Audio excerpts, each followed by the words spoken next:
Once upon a time in a certain country, there lived a king, whose palace was surrounded by a spacious garden. But though the gardeners were many and the soil was good, this garden yielded neither flowers nor fruits, not even grass or shady trees. The king was in despair about it, when a wise old man said to him, "Your gardeners do not understand their business. But what can you expect of men whose fathers were cobblers and carpenters? How should they have learned to cultivate your garden?" "You are quite right," cried the king.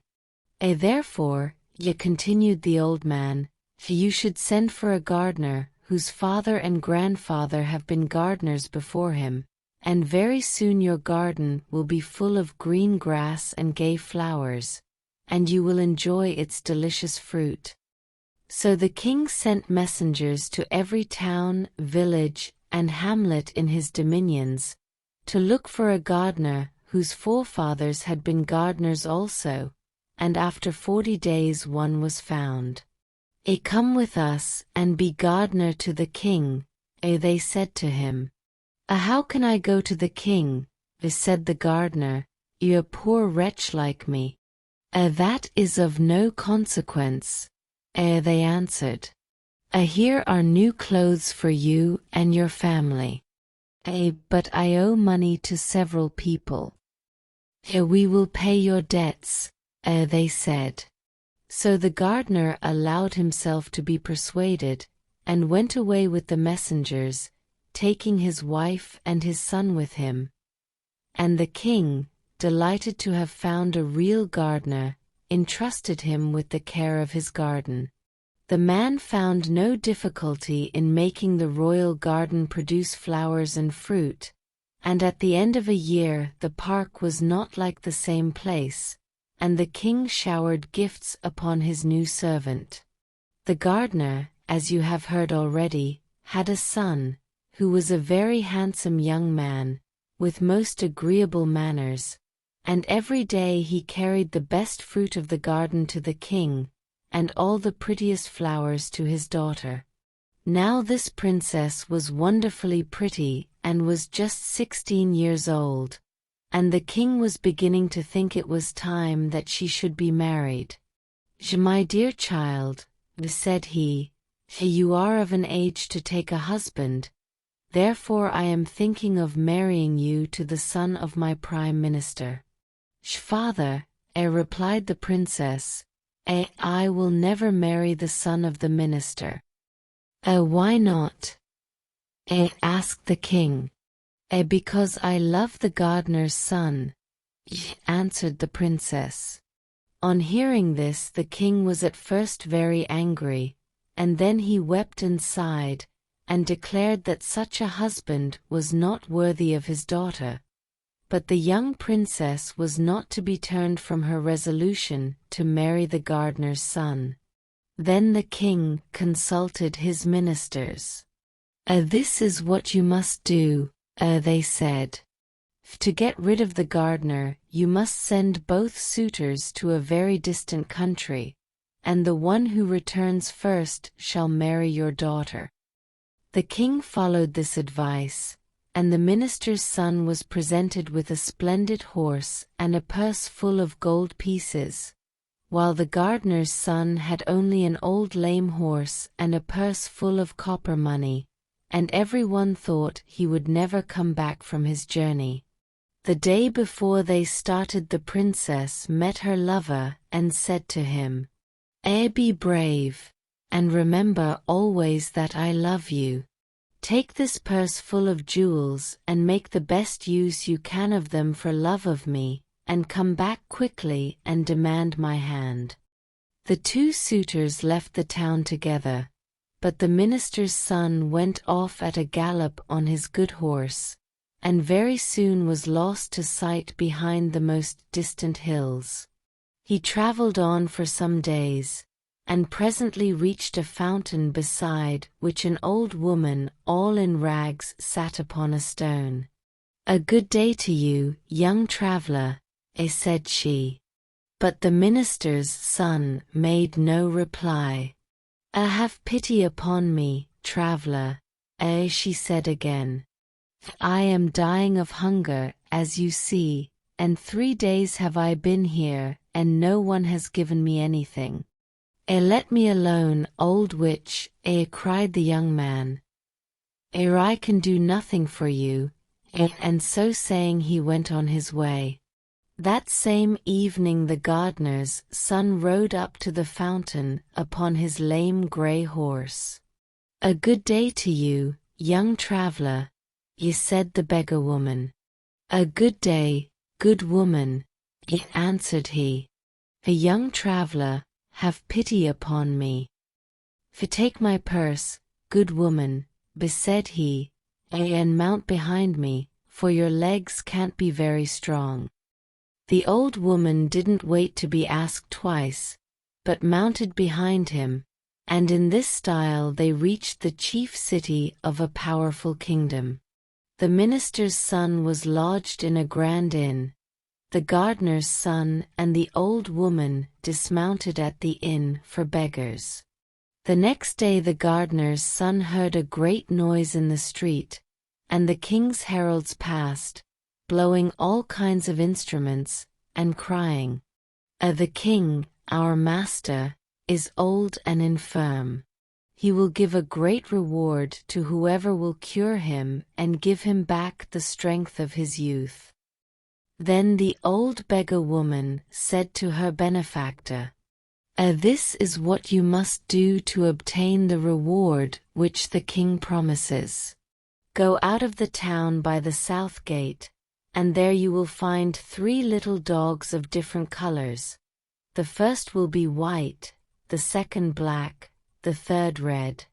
You must kill them and then burn them separately, and gather up the ashes. Put the ashes of each dog into a bag of its own color, then go before the door of the palace and cry out, A celebrated physician has come from Janina in Albania. He alone can cure the king and give him back the strength of his youth.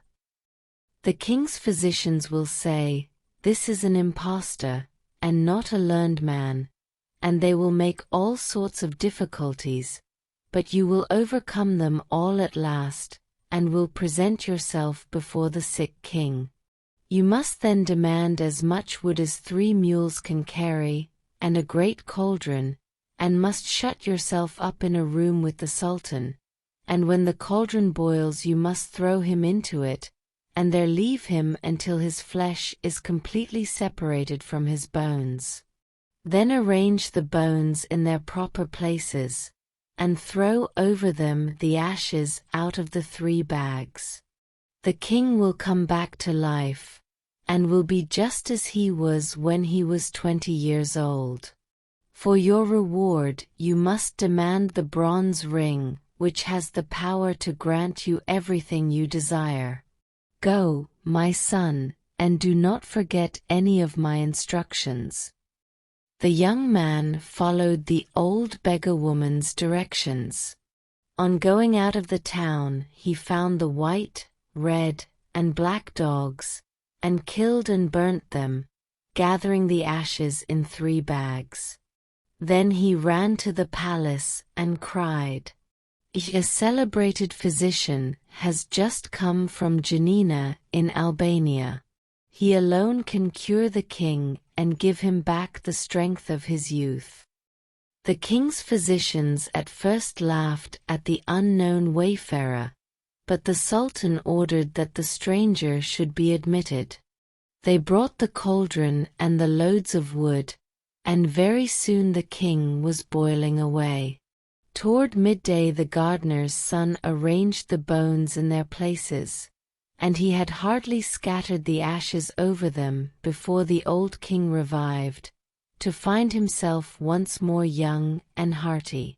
How can I reward you, my benefactor? He cried. Will you take half my treasures? No, said the gardener's son. My daughter's hand?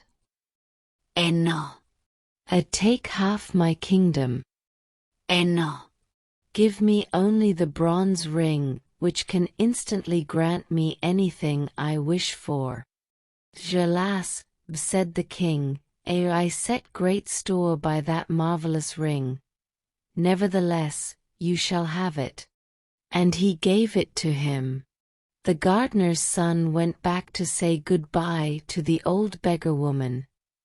Then he said to the bronze ring, Prepare a splendid ship in which I may continue my journey.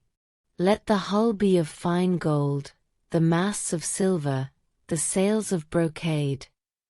Let the crew consist of 12 young men of noble appearance, dressed like kings. Saint Nicholas will be at the helm.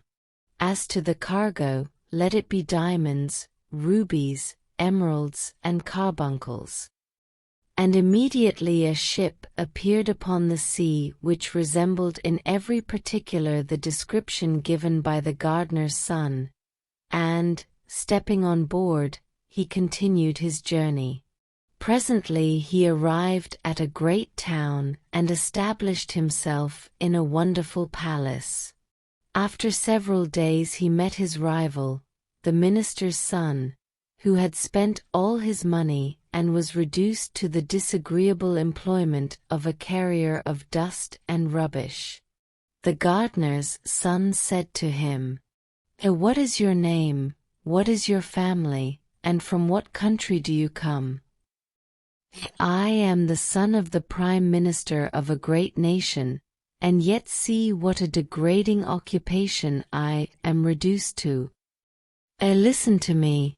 Though I don't know anything more about you, I am willing to help you. I will give you a ship to take you back to your own country upon one condition. Whatever it may be, I accept it willingly. Follow me to my palace. The minister's son followed the rich stranger, whom he had not recognized. When they reached the palace, the gardener's son made a sign to his slaves, who completely undressed the newcomer. Make this ring red hot, commanded the master, and mark the man with it upon his back. The slaves obeyed him. Now, young man, said the rich stranger, I am going to give you a vessel which will take you back to your own country. And, going out, he took the bronze ring and said, A bronze ring, obey thy master. Prepare me a ship of which the half-rotten timbers shall be painted black, let the sails be in rags, and the sailors infirm and sickly. One shall have lost a leg, another an arm, the third shall be a hunchback, another lame or club-footed or blind, and most of them shall be ugly and covered with scars. Go, and let my orders be executed. The minister's son embarked in this old vessel, and thanks to favorable winds, at length reached his own country. In spite of the pitiable condition in which he returned, they received him joyfully. I am the first to come back, said he to the king. Now fulfill your promise, and give me the princess in marriage. So they at once began to prepare for the wedding festivities. As to the poor princess, she was sorrowful and angry enough about it. The next morning, at daybreak, a wonderful ship with every sail set came to anchor before the town. The king happened at that moment to be at the palace window. What strange ship is this, he cried, that has a golden hull, silver masts, and silken sails? And who are the young men like princes who man it?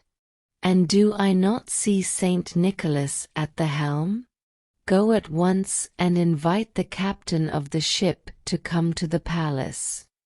His servants obeyed him, and very soon in came an enchantingly handsome young prince, dressed in rich silk, ornamented with pearls and diamonds.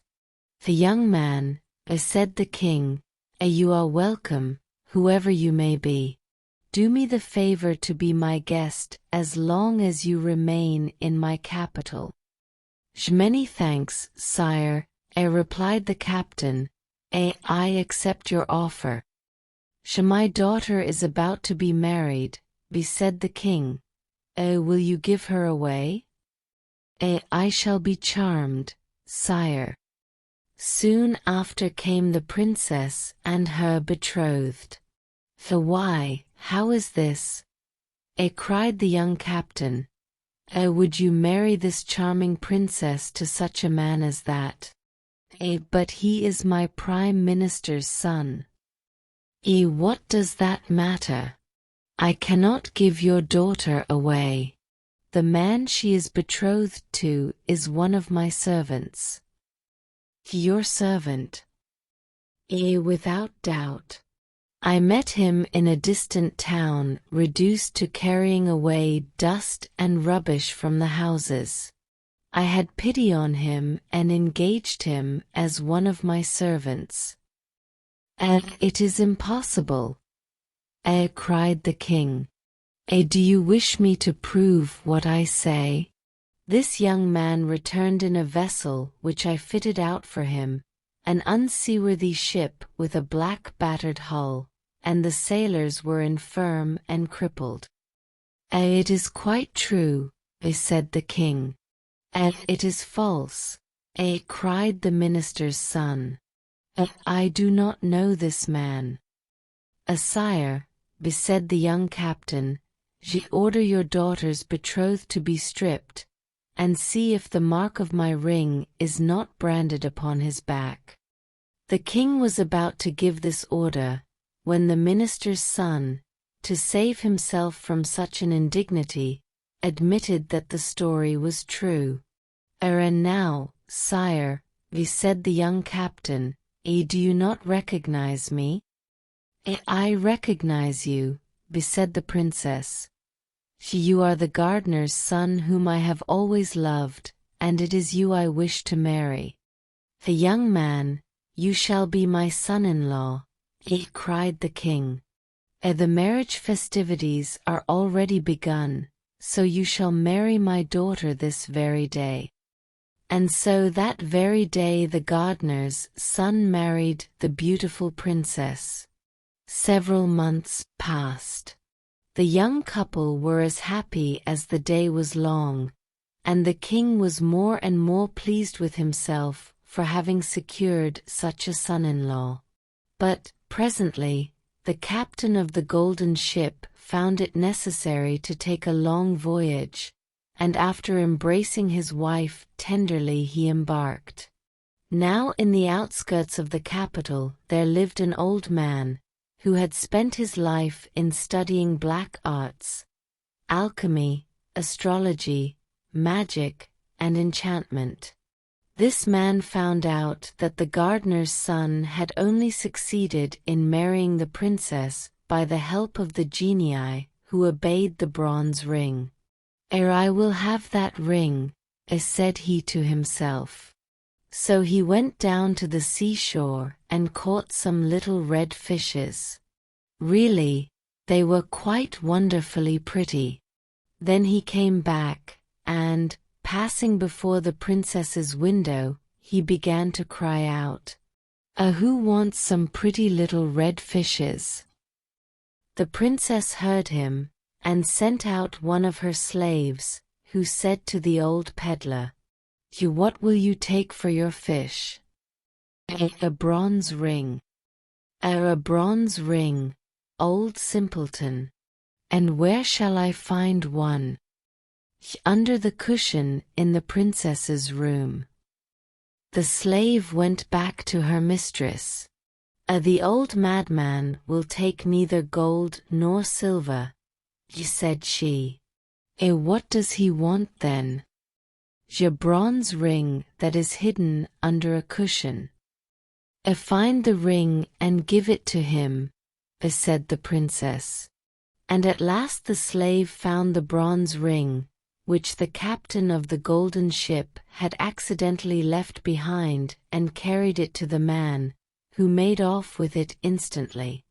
Hardly had he reached his own house when, taking the ring, he said, "A bronze ring, obey thy master. I desire that the golden ship shall turn to black wood, and the crew to hideous negroes. That Saint Nicholas shall leave the helm, and that the only cargo shall be black cats." And the genii of the bronze ring obeyed him. Finding himself upon the sea in this miserable condition, the young captain understood that someone must have stolen the bronze ring from him, and he lamented his misfortune loudly. But that did him no good. "Alas!" he said to himself, "whoever has taken my ring has probably taken my dear wife also.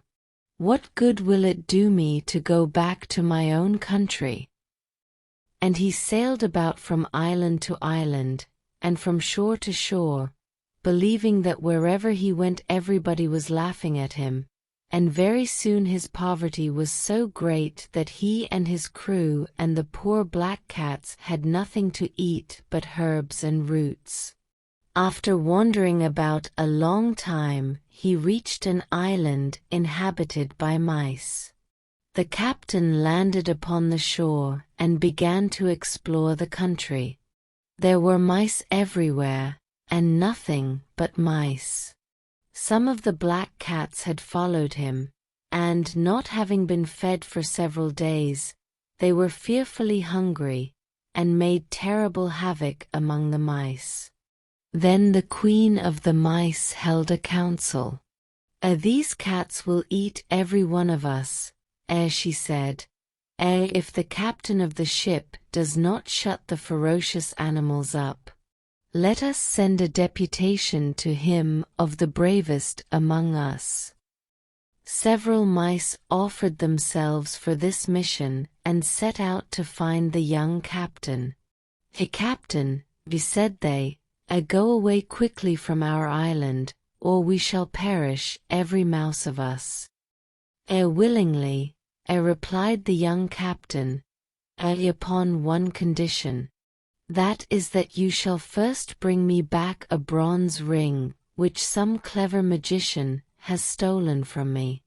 If you do not do this, I will land all my cats upon your island, and you shall be exterminated."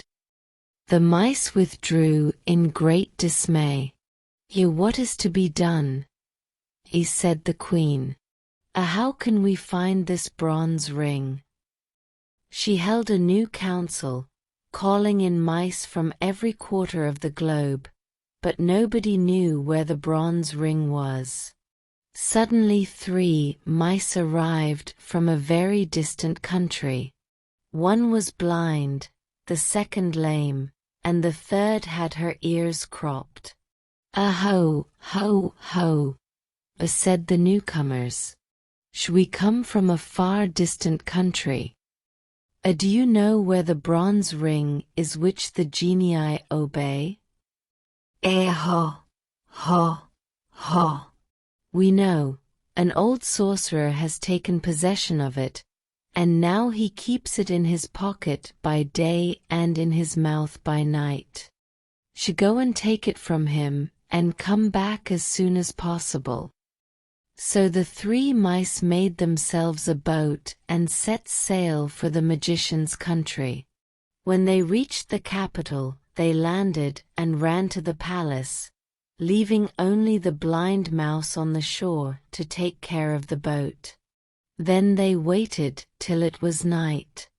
The wicked old man lay down in bed and put the bronze ring into his mouth, and very soon he was asleep. "Now, what shall we do?" said the 2 little animals to each other. The mouse with the cropped ears found a lamp full of oil and a bottle full of pepper. So she dipped her tail first in the oil and then in the pepper, and held it to the sorcerer's nose. "Atisha, Atisha," sneezed the old man. but he did not wake, and the shock made the bronze ring jump out of his mouth. Quick as thought the lame mouse snatched up the precious talisman and carried it off to the boat. Imagine the despair of the magician when he awoke and the bronze ring was nowhere to be found. But by that time our 3 mice had set sail with their prize. A favoring breeze was carrying them toward the island where the queen of the mice was awaiting them. Naturally, they began to talk about the bronze ring. Which of us deserves the most credit? They cried all at once. I do, said the blind mouse, for without my watchfulness our boat would have drifted away to the open sea. No, indeed, cried the mouse with the cropped ears. The credit is mine. Did I not cause the ring to jump out of the man's mouth? No, it is mine, cried the lame one, for I ran off with the ring. And from high words they soon came to blows, and, alas! When the quarrel was fiercest the bronze ring fell into the sea. How are we to face our queen? Said the 3 mice, when by our folly we have lost the talisman and condemned our people to be utterly exterminated. We cannot go back to our country. Let us land on this desert island and there end our miserable lives. No sooner said than done. The boat reached the island, and the mice landed. The blind mouse was speedily deserted by her 2 sisters, who went off to hunt flies, but as she wandered sadly along the shore she found a dead fish, and was eating it, when she felt something very hard. At her cries the other 2 mice ran up. It is the bronze ring. It is the talisman. They cried joyfully, and, getting into their boat again, they soon reached the Mouse Island. It was time they did, for the captain was just going to land his cargo of cats, when a deputation of mice brought him the precious bronze ring. A bronze ring, commanded the young man. Obey thy master. Let my ship appear as it was before. Immediately the genii of the ring set to work, and the old black vessel became once more the wonderful golden ship with sails of brocade. The handsome sailors ran to the silver masts and the silken ropes, and very soon they set sail for the capital. Ah! How merrily the sailors sang as they flew over the glassy sea. At last the port was reached. The captain landed and ran to the palace, where he found the wicked old man asleep. The princess clasped her husband in a long embrace.